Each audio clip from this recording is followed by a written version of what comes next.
10, 11, 12, 13, 14, 15, 16, 17. If you think Usebolt's speed of about 44.72 kilometers per hour is something too terrible, then the speed when hunting Gepa leopards of about 120 kilometers per hour will make you extremely surprised. If Usebolt ran with the Gepa newspaper, it would be no different from the tortoise and hare race. This leopard is one of the outstanding symbols of agility and strength on the African savanna. With a speed of up to nearly 112 kilometers per hour, the Gepa leopard is not only the fastest predator on land, but also a creature imbued with the sophistication of nature. However, their lives do not only revolve around speed, but also a series of tough challenges to survive.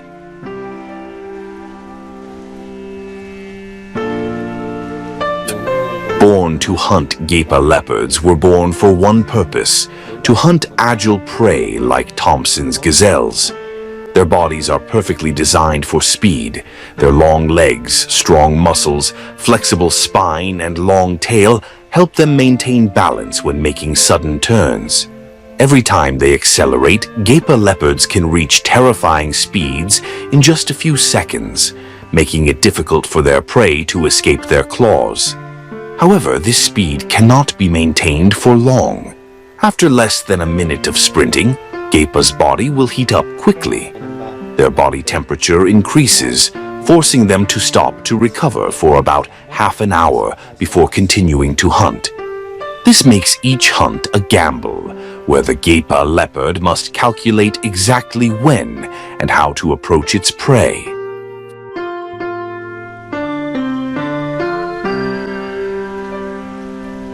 Family life.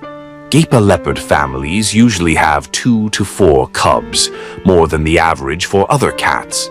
However, raising and protecting the young is a challenging task. During the first 3 months of life, about half of the cubs do not survive. In some areas, the death rate is even higher, up to 90%.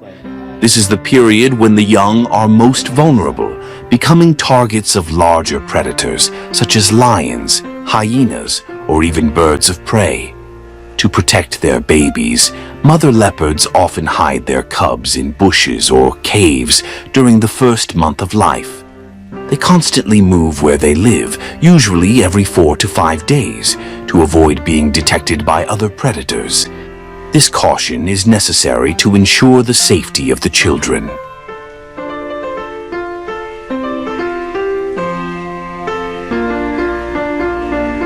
Maturation process. When they are about 18 months old, leopard cubs begin to wean and learn to hunt. Although still dependent on their mother leopard, they are able to participate in hunts. This is the period when the mother leopard trains her cubs in the skills necessary for survival. From tracking antelope herds, recognizing weak or lagging prey, to how to approach and take down prey, everything is carefully taught. In this process, the mother leopard plays the role of not only a protector but also a teacher. Hunting lessons often begin with observing the cub and gradually participating in small hunts. Over time, they will become independent and ready to leave to start their own lives.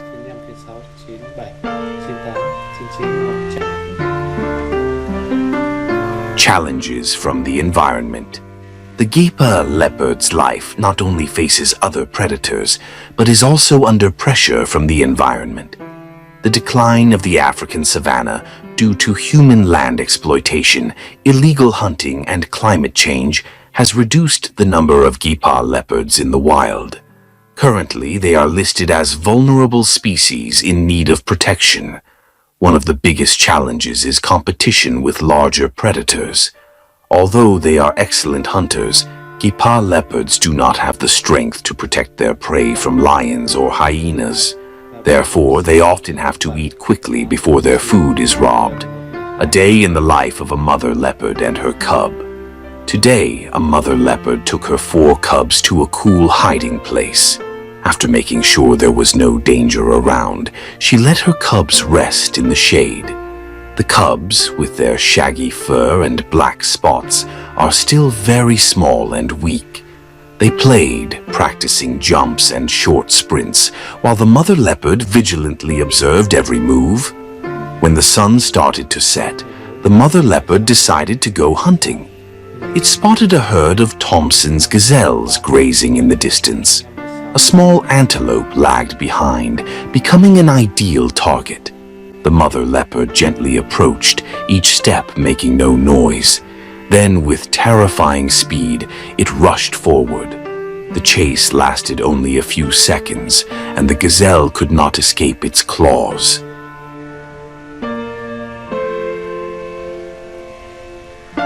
The future of Gapa.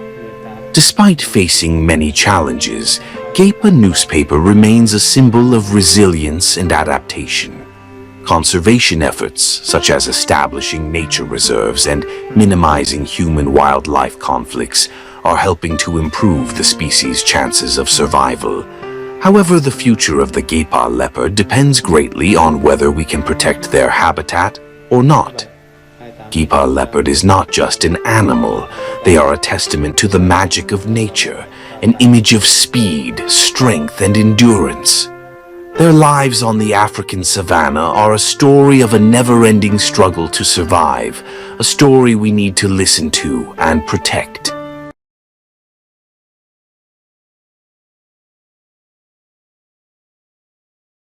We are lions, predator of the African grasslands, and every year I witness a major event, the Wildebeest migration. It is a time of both joy and challenge for me and my fellows. When the rainy season ends, the lush grasslands dry up, and the wildebeests begin their 2,000-mile journey. They follow the call of fresh grass and fresh water, the essentials for survival. The journey is not just a journey, but a fight for survival. Hundreds of thousands of calves are born, and many adults die. But despite the dangers, they continue on, as if they were destined thousands of years ago.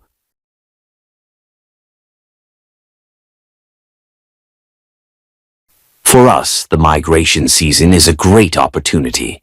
The antelopes are numerous. The herds move like an endless river across the grasslands.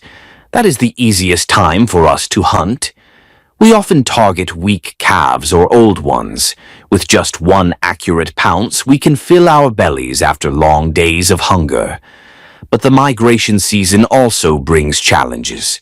When the antelopes leave the familiar grasslands, they take our main food source with them.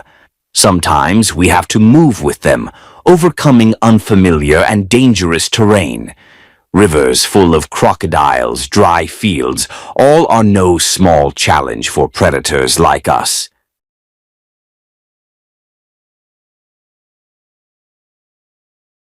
Wildebeests, despite their clumsy appearance, are fascinating creatures. With their heavy heads, curved horns, and awkward postures, they resemble comedians on stage. But don't let their appearance fool you. They are very alert to us. When we approach, the slightest noise can send the herd into a whirlwind.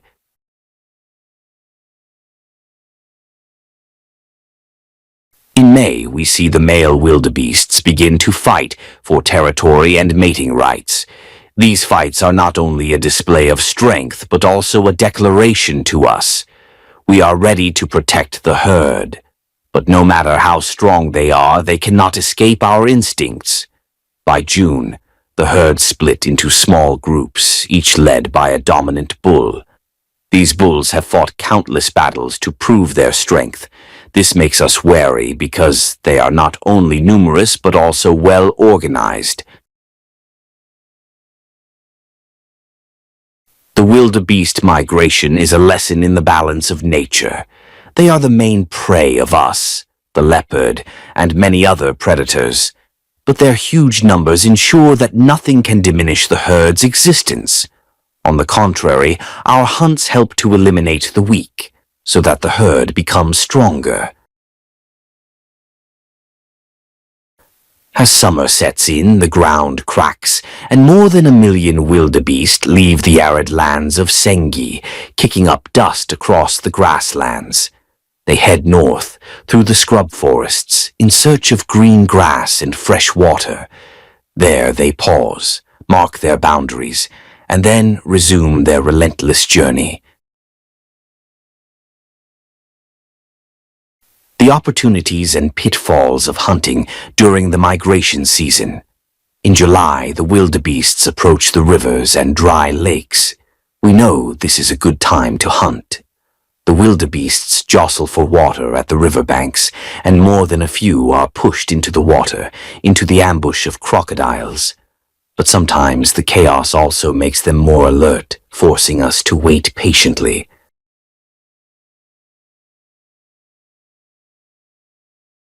By August, storms in the mountains fill the rivers, creating torrents that block the migration route.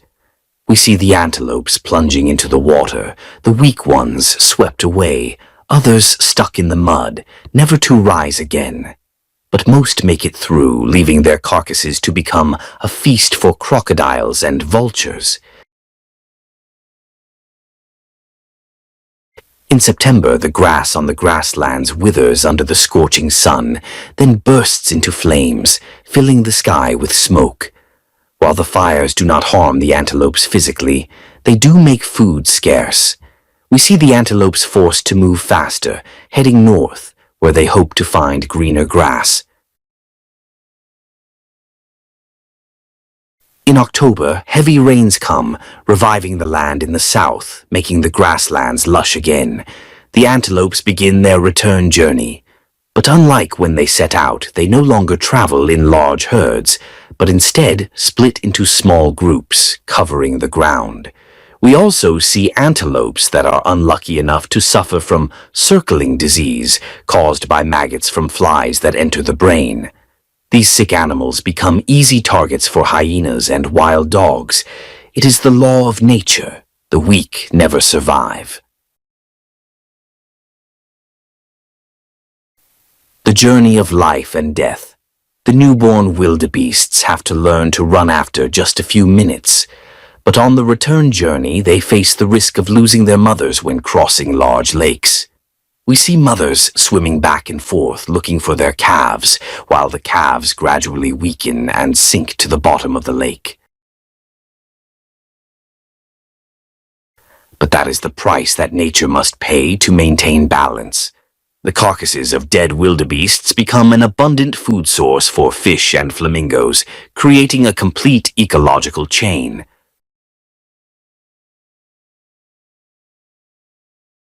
Finally, in April, the wildebeests return to their starting point.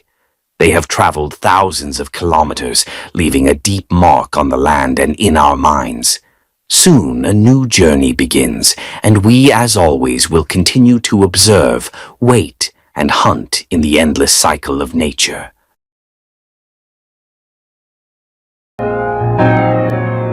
Every year in the African grasslands, one of nature's most magical things takes place, the wildebeest migration season. Every year, herds of wildebeest leave the dry grasslands to look for grass and water, one of the essential elements for their survival, in another land and then return to their starting place as a group. Laws of nature. The distance they traveled on the journey was about 3,200 kilometers long, along with the birth of about 250,000 baby antelopes, as well as the death of some others along the arduous journey. Did the wildebeests encounter anything? There is little danger of death, but nothing can make them change, and these migrations have been going on for thousands of years. The wildebeest is a special creature in shape, as if it is a natural assembly with countless shapes of other creatures to create this animal. The wildebeest looks like a wildebeest. The comedian is very funny on stage. They are an extremely charming and humorous creature. May is the signal time for wildebeests. Knowing that they will soon embark on a massive migration, the rainy season is over, and the breeding season for wildebeests begins, and so the males test each other's strength on the grassland. Male antelopes, with all their might, must fight to keep the territory on which there are females waiting to mate. It marks its boundary by passing its horns through the grass as a warning to other males. Normally, wildebeest fights are not very intense because they occasionally need to stop fighting to be wary of large predators like leopards or lions. In June, wildebeests are no longer chaotic, but are divided into clear groups with unclear boundaries. Each such group includes many females under the command of a male. In order to gain this commanding position, the male must always demonstrate himself through ruthless battles, and all of that is no exception. The goal is to ensure that the gazelles born next year are the offspring of the best fathers. In the grasslands, wildebeests are prey for leopards and lions. 13, 14,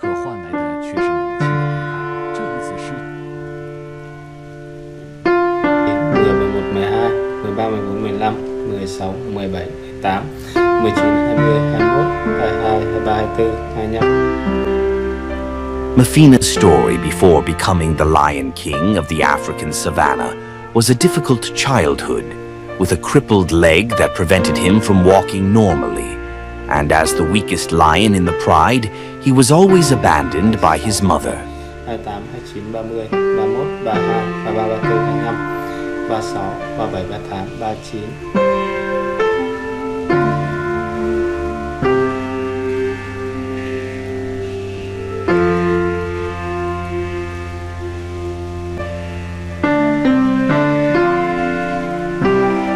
I am Mafina, a lion cub who was once neglected by her own mother. Is there any mother in this world who is so cruel? Even though she had plenty of milk, I never drank a drop. When the whole herd moved, I was always left behind, but she never once turned around to wait for me. 51, 52. The first time I noticed my mother's cold gaze was when I was so hungry that I couldn't stand it anymore. I approached her to ask her to breastfeed me, but before I could reach her, she bared her teeth in warning. Looking at the other siblings happily drinking milk, my heart was filled with grievance. Why was I, who was also born to her, treated so differently? 56, 57, 58, 59, 60, 61, 62, 63, 64. The pain of hunger made me stand up and try again. But my weak body, malnourished for a long time, made me unable to walk steadily. I didn't know how to survive these days. No matter how hard I tried, my mother still rejected me. Every time I approached, my mother turned away, leaving me alone and helpless.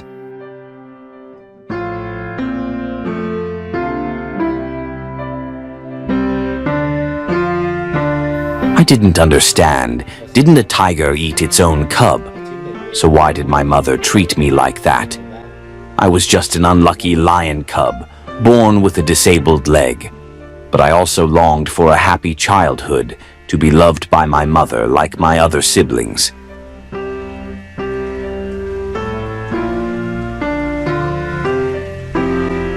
Every day I had to find a way to survive.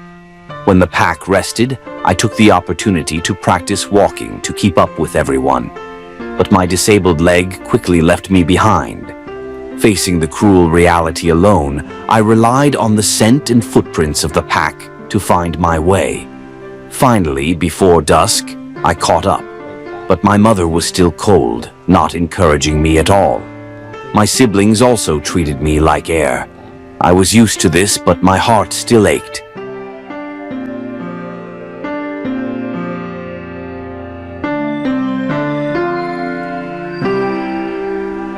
The summer in Africa was scorching hot, and my malnourished body exhausted me. I watched my brothers and sisters run freely, my heart filled with admiration. I could only drink muddy water to fill my stomach.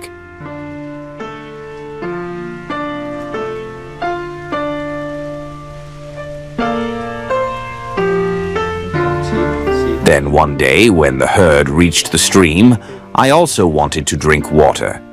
but the slope ahead was too dangerous. If I fell, the crocodiles would be waiting. I hesitated, but because I was thirsty, I had no other choice. At that moment, my mother suddenly roared to warn me. For the first time, she ran to hold me and brought me to the shore safely.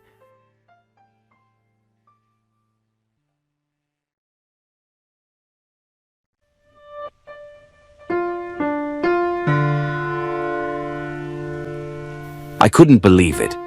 For the first time in my life, I felt my mother's love. Even though it was only for a short moment, I managed to drink my mother's milk. But that happiness didn't last long. Before I could drink enough, my mother turned and left. I licked the remaining drops of milk, my heart filled with loneliness. But I didn't give up. I knew that to survive, I had to persevere.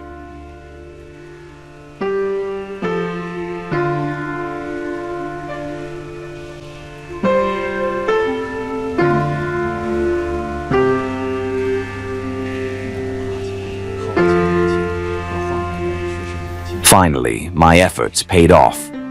One day, when I was almost exhausted, the whole herd stopped and waited for me. At that moment, I realized that I was not alone. My perseverance had touched everyone. I, the forgotten lion cub, had finally been accepted. And I would never give up because I knew that life was always worth fighting for.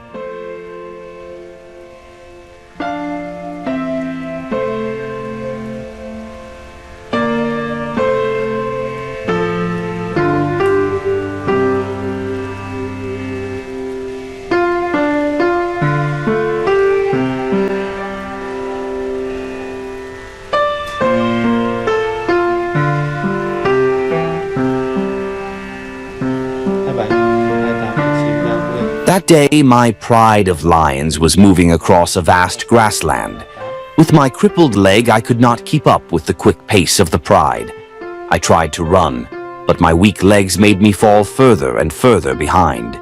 Soon, I realized that I was completely left behind.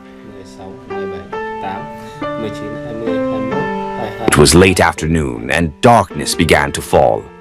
Alone in the grassland, I clearly sensed the lurking danger. The wind carried the scent of a predator, and I quickly realized a leopard was silently approaching.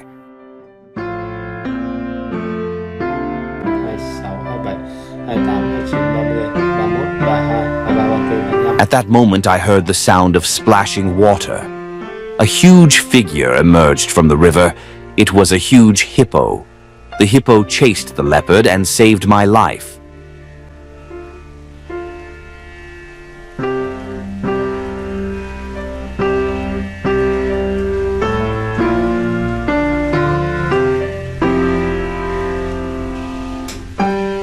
Even though I have grown up and become a strong lion, I still remember that hippo, the benefactor who gave me the chance to live and fight against fate.